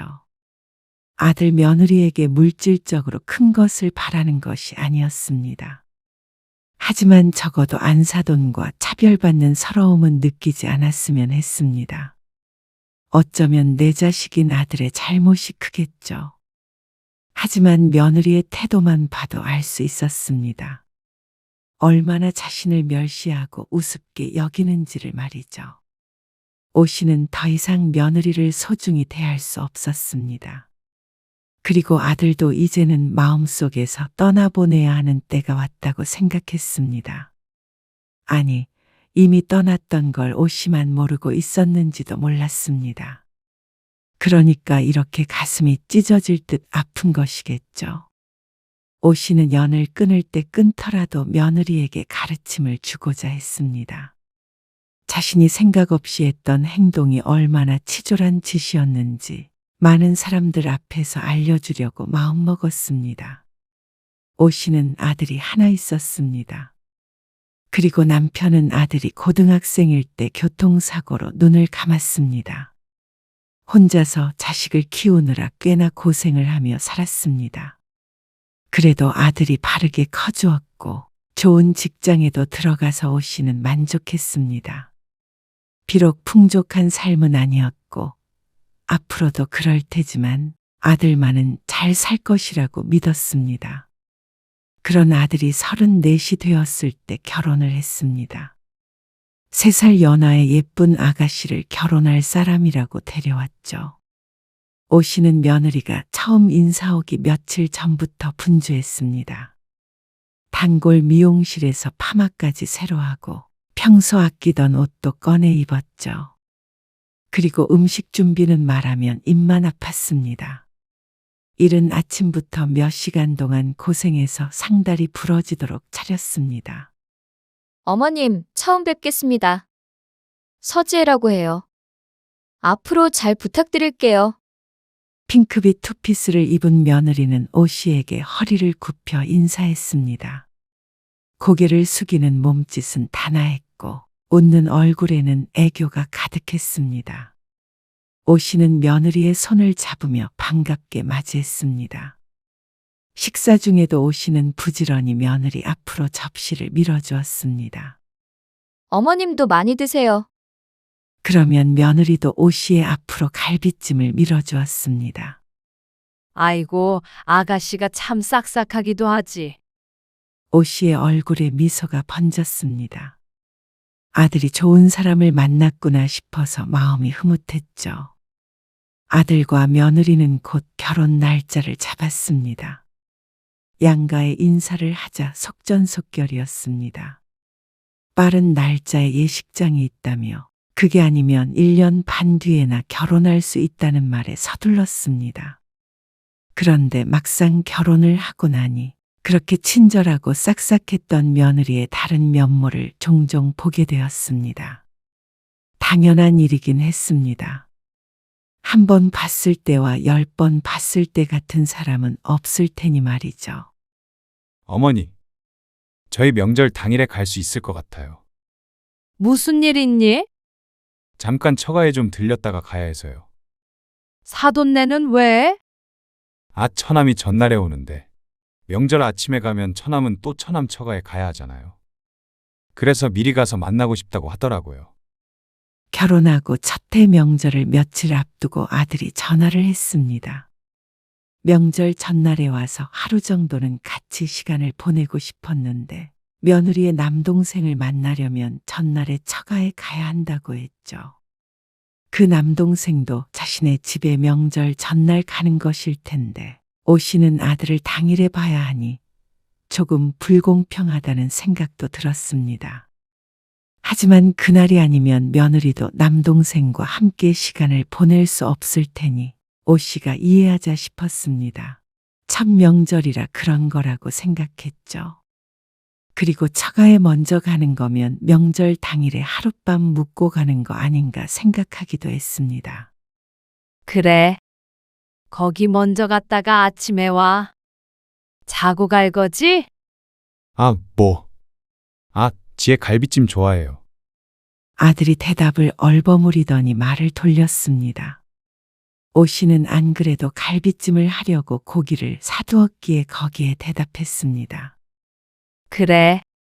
갈비찜이랑 맛있는 거 많이 해놓을게. 너 좋아하는 것도. 결혼하고 이래저래 바빴던 아들은 한 번도 오 씨의 집에 오질 않았습니다. 그래서 오 씨는 들떴습니다. 아들 며느리가 오 씨의 집에서 자는 게 처음이기에 신경도 많이 썼습니다. 오 씨는 전화를 끊고 이불 빨래를 했습니다. 뽀송뽀송하게 이불을 널고 나니 기분 좋은 향이 났습니다. 아들 며느리가 잘 이불이라 섬유유연제도 많이 넣어 빨았죠. 와, 어머님. 이걸 혼자서 다 하셨어요? 대단하시네요. 명절 당일 아침에 집에 온 며느리가 말했습니다. 그 말에 오 씨는 기분이 좋아졌습니다. 전날 사돈네에서 잠을 안 자고 밤에 집에 돌아갔다기에 아침 식사 시간에 맞춰서 밥을 준비했습니다. 배고프지? 어서 먹자. 한상 가득히 차려진 식탁을 뿌듯하게 바라보며 오 씨가 말했습니다. 그런데 아들이 이상하게 일그러진 표정을 했습니다. 입맛에 맞는 게 없나 싶어서 의아했습니다. 배 안 고프니? 아, 그게 숙취 때문인지 속이 안 좋네요. 그건 저도 그래요. 이어지는 며느리의 말에 오 씨는 실망했습니다. 오 씨의 뱃속만 꼬르륵 거릴 뿐이었습니다. 그러면 미리 말을 해주지. 아니에요. 안 먹겠다는 건 아니고요. 음식이 많으니까 기가 질려서. 아들 며느리가 앉아서 젓가락을 들었습니다.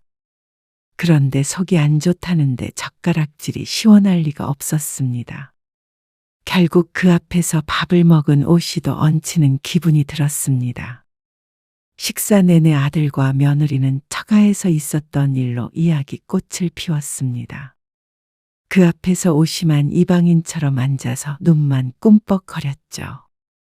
그래도 아들이 사돈네에서 가족처럼 잘 지내는구나 싶어서 마음은 놓였습니다. 잘 먹었습니다. 밥을 다 먹고 일어났는데 며느리는 식탁에 앉아서 느긋하게 물을 홀짝 거렸습니다. 좀 도와드릴까요? 아들이 결혼하기 전에는 같이 치웠지만 아들은 물으면서도 앉아있는 며느리를 자꾸만 힐끔거렸습니다. 같이 얼른 치워버릴까? 그러자 아들이 그릇을 싱크대로 옮겼습니다. 오 씨는 고무장갑을 꼈죠. 그런데 며느리는 그 모습을 보고도 꼼짝도 할 생각을 안 하는 것이었습니다. 설거지는 내가 할 테니까 너희 둘이 빈 그릇들만 좀 옮겨줘. 아, 내 정신 좀 봐. 알겠어요. 오 씨의 말에 며느리는 얼른 자리에서 일어났습니다. 다 옮겼어? 이제는 내가 할 테니까 너희는 거실에서 좀 쉬어. 설거지를 며느리 시킬 생각은 없었기에 부엌에서 내보냈습니다. 그런데 설거지를 마치고 고무장갑에 있는 물기를 탈탈 털어 널은 후에 거실 쪽으로 발걸음을 옮겼는데 며느리의 목소리가 들렸습니다. 우리 엄마 나 시집에서 일하는 거 보면 통곡하겠다. 손에 물 한 방울 안 묻히게 하는 줄 알고 자기랑 결혼시킨 건데 다음부터는 내가 할게. 자기가 중간에서 잘해야 고부 갈등이 없는 거야. 알지? 알지? 잠시 놀란 오 씨는 발걸음을 멈추고 서 있었습니다. 그리고 오 씨는 모르는 척 거실로 들어섰습니다. 작은 방에 이불 새로 빨아놨어. 거기서 자면 될 거야. 그런데 아들이 난감한 표정을 지었습니다. 아, 처가에 가기로 했는데. 뭐? 어제 다녀왔잖아. 어제는 처남 보러 잠깐 간 거고요. 그래서 오 씨는 당연히 순서를 바꾼 거라고 생각했습니다. 그래서 그에 대해 아무 말도 하지 않았고 말이죠. 그래도 정식으로 가는 건 오늘인데. 그러자 꼭 자신이 며느리 친정에도 안 보내주는 못된 시어머니가 된 것 같았습니다.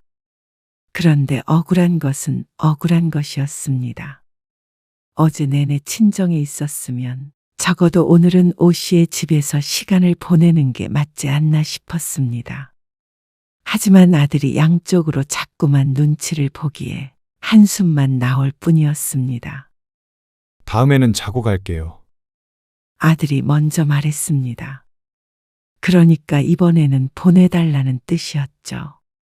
오 씨는 내심 무척 섭섭했지만 고개를 끄덕였습니다. 첫 명절부터 어디에 오래 있네 만회하며 따지고 싶지 않았습니다. 그렇게 해서 붙잡아 놓는다고 즐거운 시간을 보낼 수 있을 것 같지도 않았고 말이죠. 그런데 그게 시작이었습니다. 아이를 낳고는 더 심해졌습니다. 심신의 안정을 취해야 한다며 친정에만 가 있고 시집은 늘 뒷전이었습니다. 아니, 아들도 문제였겠죠. 모든 며느리에게만 맞추니 어머니가 무슨 생각을 하고 있는지 관심이 갈 리가 없었습니다. 별아는 언제 보여줄 거야? 아이를 낳고도 하도 찾아오지 않기에 오 씨가 물었습니다. 오 씨가 찾아가는 것도 반기는 기색이 아니라 그럴 거면 아들 며느리가 좀 와줬으면 했죠. 기다리기만 했다가는 또 명절이나 돌아와야 볼 것 같았습니다. 그러면 이번 주 주말에 갈게요. 이번 주 언제? 토요일 오후에요. 다음 주 화요일에 어머니니 생신이잖아요. 미리 갈게요. 그러면 정말? 그래, 알았어. 생일에 아들네가 올 거라고는 생각하지 못했습니다. 아들 며느리는 늘 일 때문에 바쁘고 육아 때문에 바빠서 굳이 부른 적이 없었으니 말이죠. 오 씨는 토요일 오전 일찍 오시는 시장에 다녀왔습니다. 아들네 밥 해줄 식재료를 사기도 했고 마음에 드는 블라우스도 하나 샀습니다. 좀처럼 옷을 사는 경우는 없었는데 15,000원의 색깔도 예쁘고 디자인도 나쁘지 않았습니다. 생일인데 나한테 주는 선물이라고 생각할까? 비싼 것은 아니었지만 오랜만에 옷까지 사니 기분이 좋았습니다. 아들네까지 오는 날이니까 종일 들떠있는 기분이었습니다. 집에 일찍 돌아와서 냉장고에 식재료들을 넣고 블라우스를 비닐에서 꺼내어 대보고 있는데 아들과 며느리가 들어왔습니다. 저희 왔어요. 왔니? 네. 여기 케이크예요. 냉장고에 넣어야 할 것 같은데. 뭘 이런 걸 다 사왔어? 그렇게 말하는 오 씨의 얼굴엔 한바구음이 띄워져 있었습니다. 아이고, 우리 예쁜 별아. 너무 오랜만에 보는 손녀딸이었습니다. 손녀를 안고 우르르 까꿍하고 있는데 아들이 말했습니다.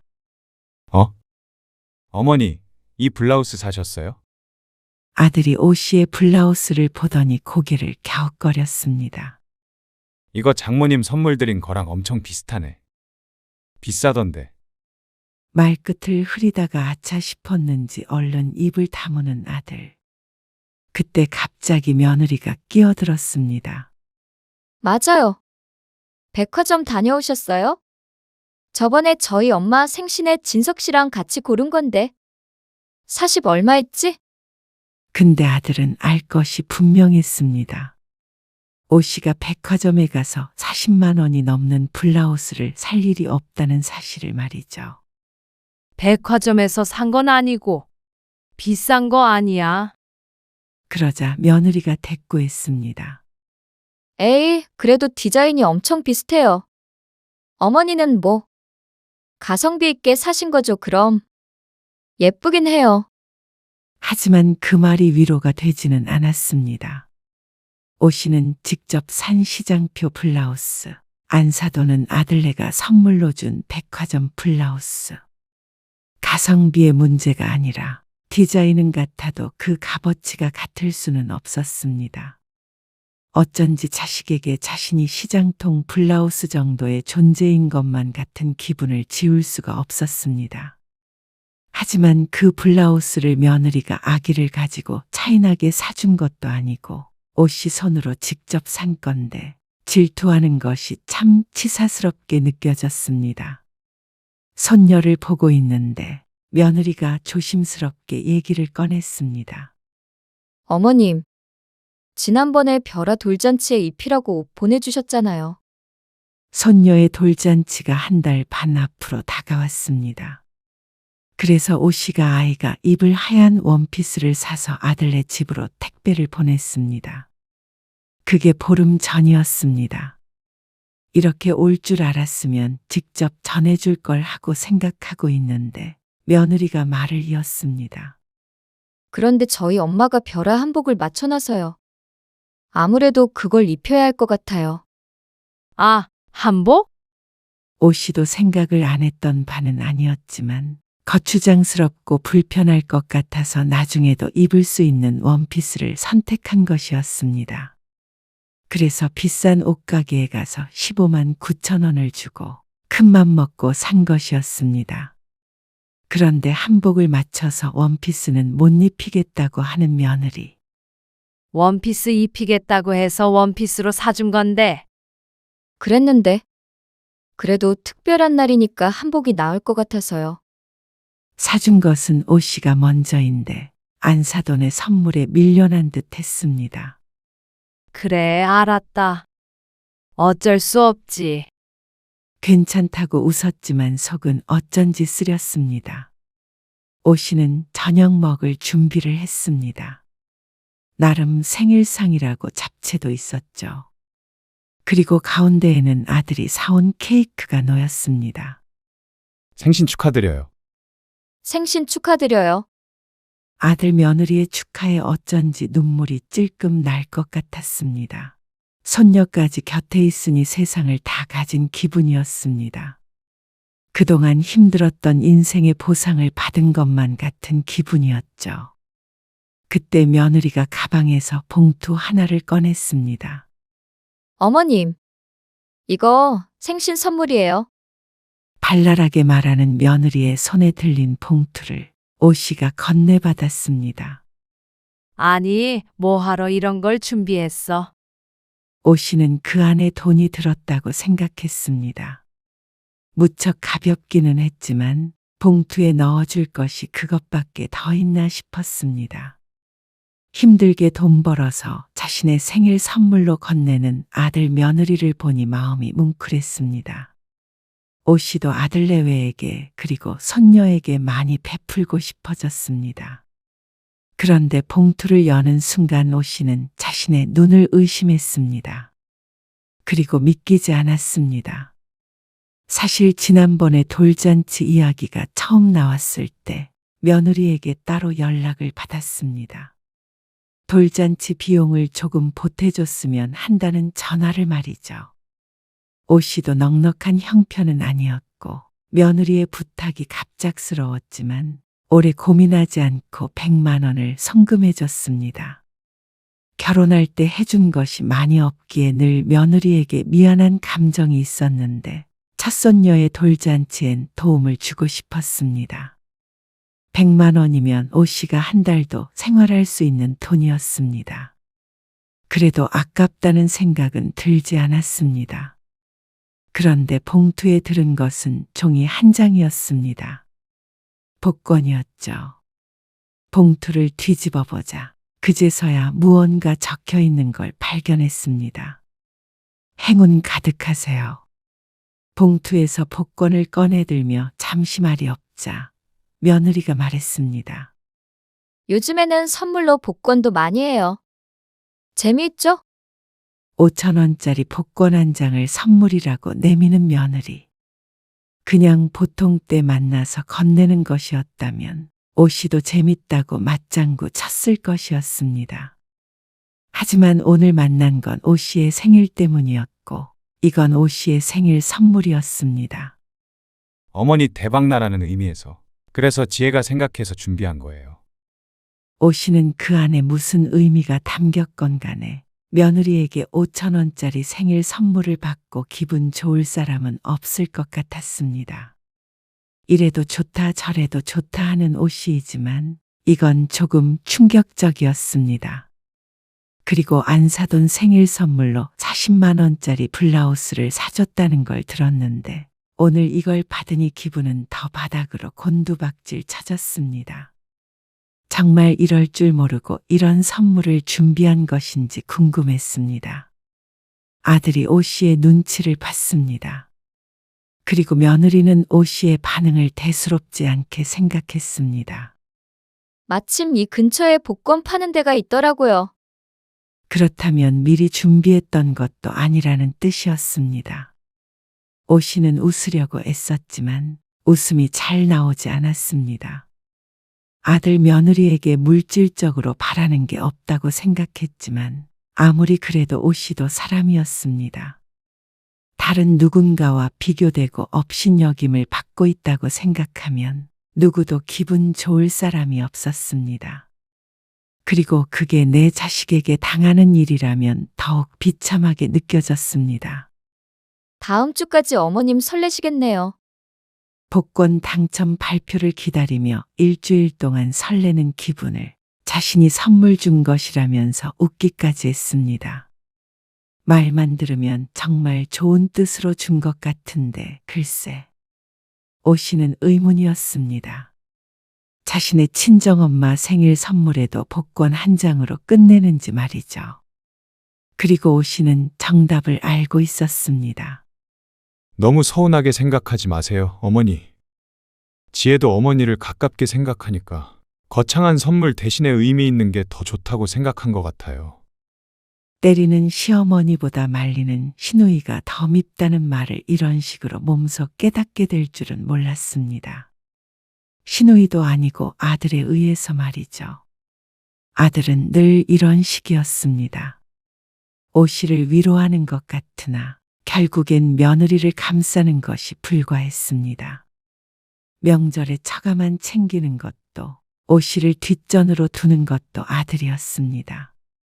남인 며느리를 탓할 것도 아니었습니다. 분명 안사돈에게 며느리는 좋은 딸일 테니 말이죠. 그리고 그날 아들 내외가 돌아가기 전에 설거지를 하며 둘이 속닥거리는 소리를 듣게 되었습니다. 어머니 많이 실망하신 것 같던데. 왜? 생신 선물 때문에? 선물이 뭐 가격이 중요한가? 정성이 중요하지. 그래도 장모님 이번 환갑에 순금 팔찌 사드린다고 했잖아. 그거 보시면 더 서운하시지 않을까? 우리 엄마는 환갑이고 어머님은 환갑 아니잖아. 어머니 환갑 때도 그렇게 선물 못 드렸어. 그리고 너무 비싼데. 당신은 우리 엄마한테 드리는 선물이 아까워? 당연히 아니지. 기가 막혔습니다.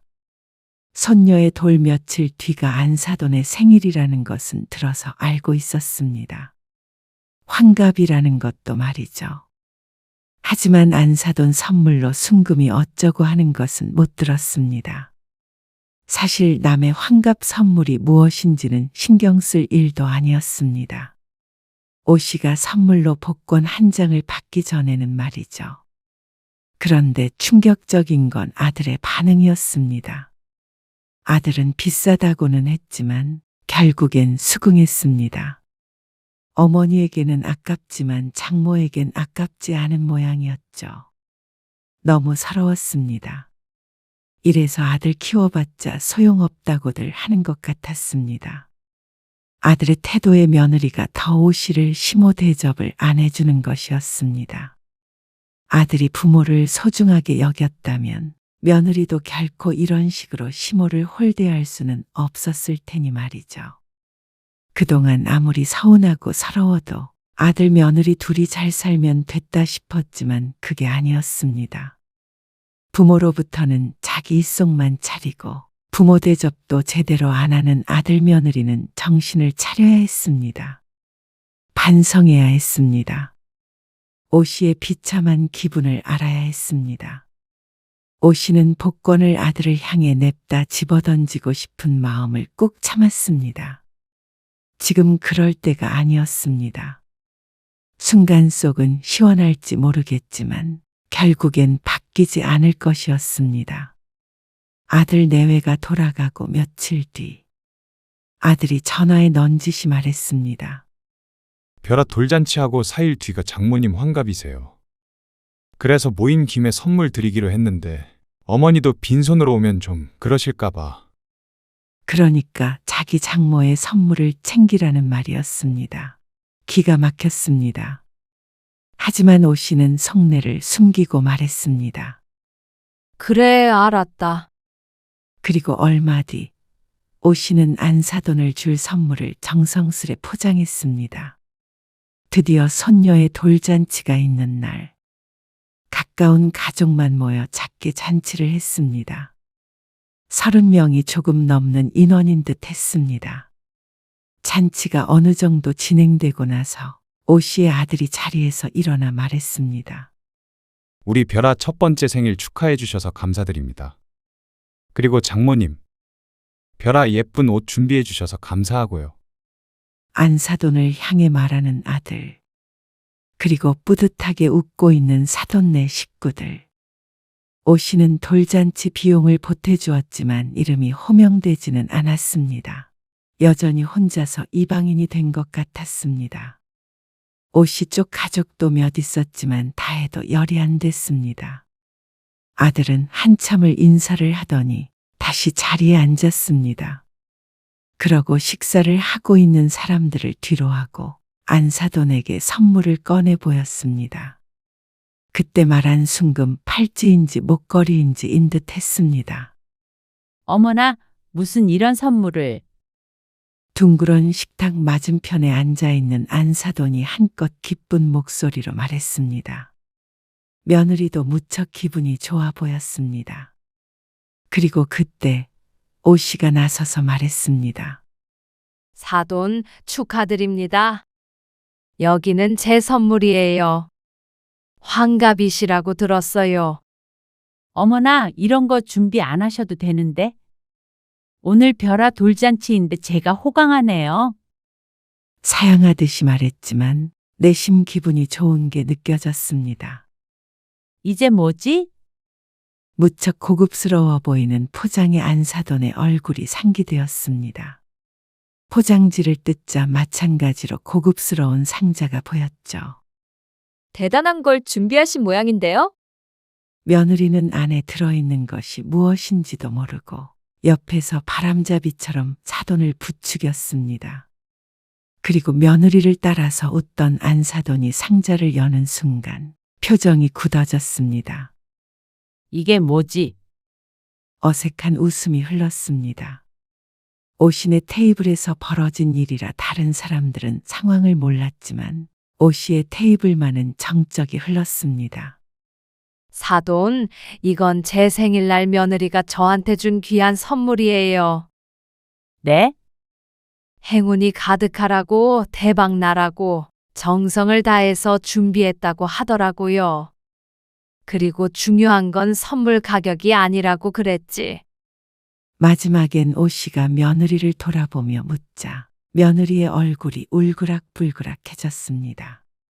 많이 고심해서 준비한 거라고 하던데 그걸 홀랑 확인해버리기가 좀 그렇더라고요. 그래서 이렇게 사려 깊고 효심 깊은 며느리를 낳아주고 길러주신 사돈, 생신 선물로 드려야겠다 싶어서 가져왔어요. 그니까 우리 지혜가 드린 선물을 그대로 가져왔다는 말씀이신가요? 네. 사돈 드리려고 맞춰보지도 않은 거예요. 아니, 환갑의 선물로 복권 한 장이요. 5,000원짜리요? 5줄의 번호가 적혀 있는 얇은 복권. 그래 보여도 대단한 가치가 있다네요. 물론 저희 며느리가요. 웃는 낯에 차마 침을 뱉을 순 없었는지 사돈이 입을 열었다 닫았다 했지만 결국 오 씨에게 따지지 않았습니다. 하지만 심상치 않은 분위기를 느꼈는지 주변 테이블에서도 자꾸만 힐끔거리는 게 느껴졌습니다. 아들은 큰일이라도 난 것처럼 표정을 굳히고 있을 뿐이었습니다. 아무래도 며느리가 시어머니에게 주는 선물이니까 분명히 뜻깊은 것이겠죠? 사돈께도 그렇게 생각하시죠? 오 씨의 질문에 안사돈은 끝내 입을 열지 않았습니다. 당황스러운 기색은 감추질 못했습니다. 그 뒤로 분위기는 내내 얼음장 같았습니다. 식사가 끝나가는 분위기라 그나마 다행이었습니다. 잔치가 끝나고 사돈은 인사도 제대로 하지 않고 가장 먼저 자리를 떴습니다. 그리고 모두가 떠난 곳에서 아들이 처음으로 오 씨에게 화를 냈습니다.